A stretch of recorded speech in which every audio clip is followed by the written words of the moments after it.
té amargo y olor lagrimal sutilmente salado, pues mi llanto grita atrapado, mas el congojo se ha eternizado. Es contratiempo de desaliento a no esperar, y que de desconsuelo muera mi solitud, pues tú eres lozanía y yo no virtud,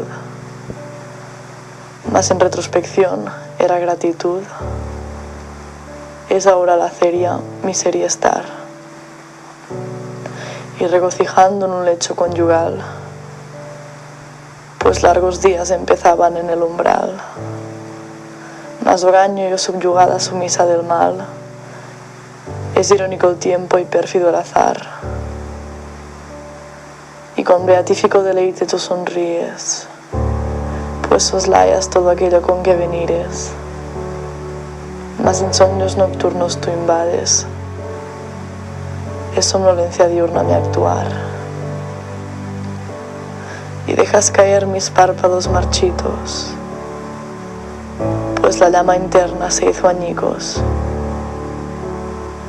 mas tu calaña sin dolencia, sin regazos. Es ahora cristal la lágrima de mi pesar, y los pájaros cantan sin saber por qué, pues su pericia yo remarqué, mas mi dolor exalta en suspiros que no busqué. Es adverso a su volátil ánimo al melodías entonar,